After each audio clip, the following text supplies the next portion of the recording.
সালামু আলাইকুম। প্রতিদিনের মতো আজকেও কোনো ব্যতিক্রম নাই। তবে যখন বিদ্যুৎ না থাকে এবং আকাশে মেঘ এবং ঘন ঘন বৃষ্টি হয় তখন ভোগান্তির কোনো শেষ থাকে না।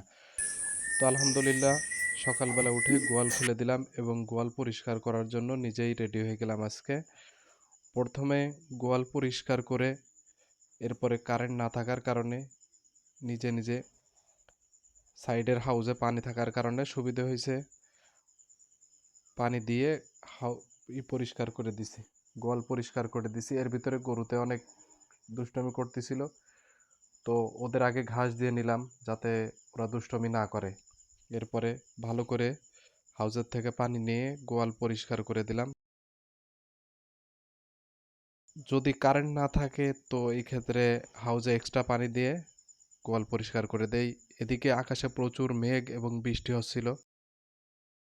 বাইরের দিকে ক্যামেরা ঘুরাইতেই দেখি কয়েকজন লোক প্রচুর বৃষ্টির ভিতরেও কাজ করতেছিল। এর মাঝেই সকালে পানি খাওয়ানোর টাইম হয়ে গেছে গরুর।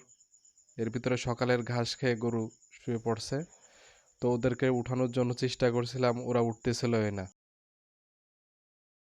যখন পানি দেয়া দেখছে তখন উঠে গেছে গরু পানি খাওয়ার জন্য। তো ওদের পানি খাওয়ার কাজ কমপ্লিট করলাম। কারেন্ট না থাকার কারণে টিউবওয়েলের থেকে টিউবওয়েল চেপে পানি এনে ওদেরকে পানি দিচ্ছিলাম। তো এই জন্য কারেন্ট না থাকলে যে ঝামেলাটা হয়, দেখা যাচ্ছে পানি আনতে অনেক সমস্যা হয়। প্রতিদিনের মতন অন্য কোনো কাজ করা সম্ভব হয় নাই, তার কারণ আকাশে প্রচুর মেঘ ছিল। দুপুরে ঘাস কাটার পরে এসে দেখি গরুর গাতরে অনেক মাছই সমস্যা করতেছিল। গুঁড়ো কর্পূর ন্যাতফল দিয়ে গুঁড়ো করে সরিষার তেল দিয়ে গরুর পায়ে এবং পুরা গোতরে দিয়ে দিছি যাতে ওটার গন্ধে মাছি না বসে। আপনার ভিডিওতে লক্ষ্য করছেন গরুও খুব শান্তভাবে দাঁড়িয়ে আছে, তার কারণ ওরা এটা বুঝতে পারে যে আমাদের কিছু একটা দিছে, তো ওরাও চুপ করে দাঁড়ায় থাকে। আর আমার গরু শান্ত, অনেক শান্ত, এরা বেশ একটা করে না।